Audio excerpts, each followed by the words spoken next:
Hello, नमस्कार। स्वागत है आपका धारा सीएससी के यूट्यूब चैनल पर और मैं हूं आपका दोस्त चंदन। आज के इस वीडियो में हम आंसर राइटिंग प्रैक्टिस की बात करेंगे और मुख्य रूप से हम एमपीपीएससी मेंस की बात करने वाले हैं। क्योंकि मुझे एमपीपीएससी मेंस के रिलेटेड काफ़ी सारा एक्सपीरियंस है, इसलिए मैं यह वीडियो आपके साथ शेयर कर रहा हूं। इसमें हम आंसर राइटिंग से संबंधित कुछ बेसिक पॉइंट्स को समझेंगे, साथ ही कुछ मॉडल क्वेश्चंस और उसके फॉर्मेट मैं आपके साथ साझा करूंगा। वीडियो को शुरू करने से पहले मैं कहता चलूं कि आप हमारे टेलीग्राम चैनल को जरूर ज्वाइन करिए और इस वीडियो को अंत तक देखिए, और यदि अच्छा लगता है तो आप इसे लाइक करिए, शेयर करिए और चैनल को सब्सक्राइब भी जरूर करिए। तो आइए देखते हैं, समय ना गवाते हुए सबसे पहले तो फॉर्मेट। तो मैं फॉर्मेट की बात करूं तो आप सभी को पता होगा एमपीपीएससी में 2 मार्कर, 7 मार्कर और 10 मार्कर क्वेश्चन पूछे जाते हैं मुख्य परीक्षा में, जिन्हें लिखना होता है। 2 मार्कर में विशेष रूप से ज्यादा पॉइंट्स नहीं होते, 3 से 4 लाइनें रहती हैं, 20 शब्द लिखने रहते हैं। 7 मार्कर की अपन बात करें तो 7 मार्कर में लगभग आपको 10 से 11 लाइनें मिलती हैं और इन्हें लगभग आपको 60 शब्दों में लिखना होता है। 10 मार्कर की बात करें तो 2 पूरे पेज मिलते हैं, उसमें आपको इसे लिखना होता है। तो सबसे पहले 2 मार्कर में देखें यदि हम, तो आप इस तरह फॉर्मेट अपना सकते हैं। 3 पॉइंट्स में लिख सकते हैं, या इस तरह एरो बना के आप लिख सकते हैं, या फिर ये फॉर्मेट बना सकते हैं, या फिर सिंपल सा पैराग्राफ फॉर्मेट बना सकते हैं। जैसे कोई परिभाषा पूछती कि जैसे संस्कृतिकरण हो गई या संविधान क्या है, तो उसे आप पैराग्राफ में बता सकते हैं, है ना।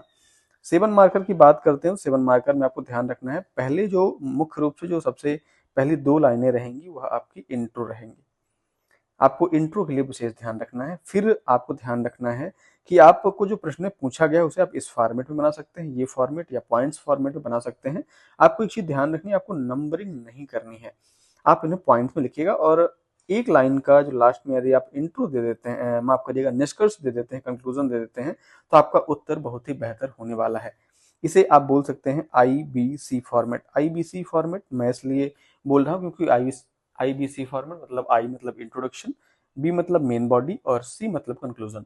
ये आपके यदि उत्तरों में रहेगा तो निश्चित रूप से ये उत्तर चेक करने वाले को आसानी होगी और वह आपको आसानी से मार्क दे पाएगा। फिर देखते हैं 10 मार्कर। तो 2 पार्ट में आपको कोशिश करनी है कि पेपर में जो प्रश्न पूछा गया है 2 पार्ट में है, तो पहले पार्ट में आप पहले पेज में पहले पार्ट का उत्तर दें और दूसरे पेज में दूसरे पार्ट का उत्तर दें। लेकिन यहाँ पे भी आपको IB और C फॉर्मेट ध्यान रखना, यानी इंट्रोडक्शन 3 लाइन का आप लिख सकते हैं। फिर मुख्य जो पार्ट रहेगा, पार्ट ए, जो प्रश्न पूछेगा वहां पे वो बताना है। पार्ट बी में यदि प्रश्न कोई दूसरा पार्ट है उसे आपको बताना है। और लास्ट में निष्कर्ष जरूर लिखना है, जो कि करंट या वर्तमान समय की चीजों से संसाधित हो सकता है, या फिर कोई बेहतर या पॉजिटिव रिस्पॉन्स हो उसे आप दे सकते हैं। अब बढ़ते हैं आगे। अब हम देखते हैं 2 मार्कर क्वेश्चन का एक फॉर्मेट। तो यदि हम बात करें कि केशवानंद भारती बात यदि आपसे पूछ लिया जाए, और मैं बताना भूल गया था, आज हम जो है तो आज हम पॉलिटी के कुछ क्वेश्चन देखेंगे। ऐसे ही जिस दिन भी कोई टॉपिक देखें, जैसे किसी दिन हिस्ट्री देखेंगे तो उस दिन हिस्ट्री का एक 2 मार्कर, एक 7 मार्कर और एक 10 मार्कर हम यहाँ पे देखेंगे। और मैं उम्मीद करूंगा कि आप इसे मॉडल कॉपी में जरूर लिखकर एक बार देखिएगा कि क्या यह फॉर्मेट या जो मैं फॉर्मेट बता रहा हूँ वह आपके लिखने में हेल्प कर रहा है या फिर नहीं कर रहा है। ज्यादा नहीं, आप यदि 15 से 20 मिनट भी डेली देंगे तो मुझे लगता है कि आप मुख्य परीक्षा में बहुत ही बेहतर कर पाएंगे। तो यदि केशवानंद भारतीवाद की बात करते हैं तो आप इसे 3 पॉइंट्स बता सकते हैं। पहले तो कब आया ये बता सकते हैं आप। दूसरा, इसमें विशेष रूप से क्या बताया गया, तो मूल ढांचा का सिद्धांत दिया गया था। संसद के नियमों के बारे में बात की गई थी। जो संसद की शक्ति थी उसे सीमित किया गया था, और जो संविधान की सर्वोच्चता थी या संविधान की जो ताकत थी उसे बढ़ाया गया था, ऐसा आप कह सकते हैं। तो उसे आप इस फॉर्मेट में लिख सकते हैं, उसे आप इस फॉर्मेट बना सकते हैं, या फिर सीधा सा पॉइंट्स आप लिख सकते हैं। यहाँ पे आप यदि एक लाइन और यदि आपको जगह बचती है, क्योंकि यदि जितना बढ़िया से आप बेहतरीन ढंग से उसे सजा पाते हैं या बेहतरीन लिख पाते हैं जिससे जगह आपकी बच जाए, तो आप बता सकते हैं कि 13 जजों की जो सीट थी, बेंच थी, उसके माध्यम से 7 और 6 के अनुपात में यह निर्णय जो है तो दिया गया था। इसे आपको ध्यान रखना है। तो ये हुआ हमारा 2 मार्कर। अब आगे बढ़ते हैं 7 मार्कर क्वेश्चन के बारे में।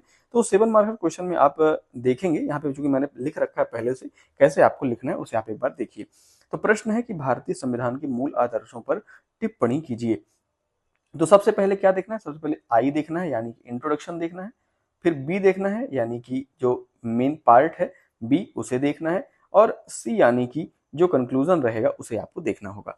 तो भारतीय संविधान के मूल आदर्शों की टिप्पणी कर सकते हैं और बता सकते हैं कि भारतीय संविधान है वो मूल आदर्श प्रस्तावना में निहित है और प्रस्तावना उद्देश्य प्रस्ताव जिसे 13 दिसंबर 1946 को पेश किया गया था, ये लगभग मुझे लगता है 1 से 1.5 लाइनों में आ जाएगा। तो आप ये एक जैसे डाटा दे देंगे तो डाटा से एक ये हो जाएगा कि ठीक है, इसे आप अंडरलाइन कर देंगे और यह एक दिखने लगेगा कि हाँ ये है। फिर आप उसमें पॉइंट्स बता दीजिएगा कि संपूर्ण प्रभुत्व संपन्न, समाजवादी, पंथ निरपेक्षता, लोकतांत्रिक, गणराज्य, न्याय सुनता, इन सब की बात आप एक एक पॉइंट्स में लाइन्स में कर दीजिएगा। और लास्ट में आप यदि कोई वाद आपको याद है उसके बारे में बता दीजिएगा, कोई कोटेशन है वो बता सकते हैं आप।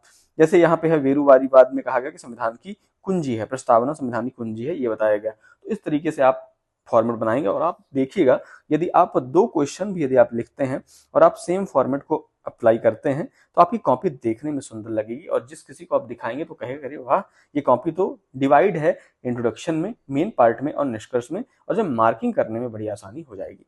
आगे बढ़ते हैं और एक बात मैं बताना चलूं कि यदि आपकी कॉपी बढ़िया है, दिखने में अच्छी है, तो निश्चित रूप से जो एग्जामिनर है उसे कॉपी चेक करने में आसानी होगी। और जब भी किसी व्यक्ति को आसानी होती है किसी चीज को करने में तो वह खुश होता है, और जब वह खुश होता है तो आपको नंबर अच्छे देता है। ये आपको चीज ध्यान रखनी है। अगला देखते हैं 10 मार्कर क्वेश्चन का फॉर्मेट। तो क्वेश्चन है भारतीय संविधान के मूल ढांचा सिद्धांत की विकास क्रम और उसके प्रभाव को समझाइए।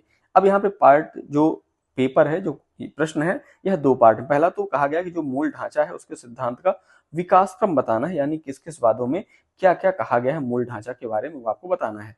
दूसरा पार्ट है कि इसका प्रभाव क्या पड़ा संविधान पर, इसका प्रभाव हमारे देश पर क्या पड़ा है इसके बारे में आपको बताना है। यानी जो पार्ट ए है वह यही हो जाएगा और पार्ट बी में प्रभाव बताएंगे। तो सबसे पहले 3 लाइन का इंट्रोडक्शन बताइएगा आप कि जो मूल ढांचा सिद्धांत है मुख्य रूप से किसमें आया, केशवानंद भारतीवाद, ब्रैकेट में 1973 में आया। और आप 3 लाइन का मैक्सिमम निष्कर्ष यहाँ पे लिख सकते हैं। अब फिर उसके बाद आप विकास क्रम टॉपिक डालिएगा, विकास क्रम।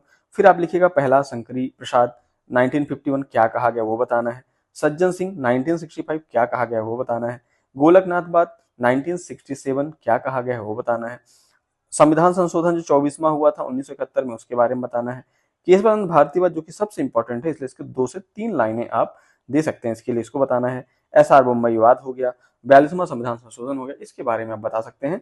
और इनमें मूल ढांचे में यदि कोई चीज बताइए कि ये मूल ढांचा है तो उसे आप इन बिंदुओं में जरूर शामिल कीजिएगा।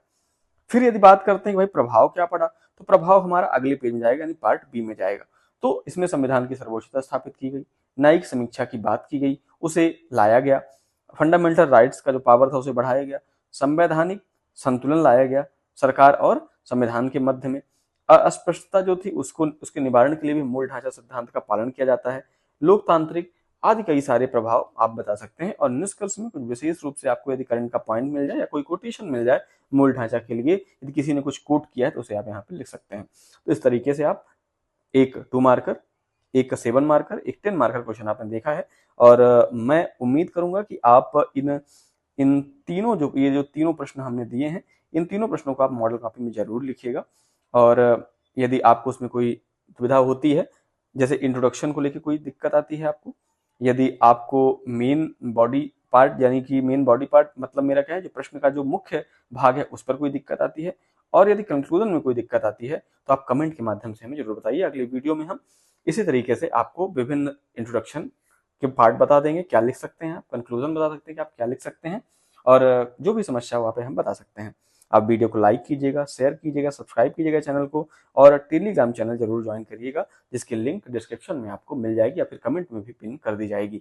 और आपका सहयोग रहेगा तो हम इस वीडियो सीरीज को कंटिन्यू करेंगे, और मुझे लगता है कि निश्चित रूप से आपके मुख्य परीक्षा उत्तर लेखन के लिए महत्वपूर्ण साबित होगी। चलिए बढ़िया है, मिलते हैं अगले वीडियो में। तब तक हंसते रहिए, मुस्कुराते रहिए और पढ़ते रहिए, क्योंकि जब आप पढ़ेंगे नहीं तो आप कुछ बनेंगे नहीं। धन्यवाद।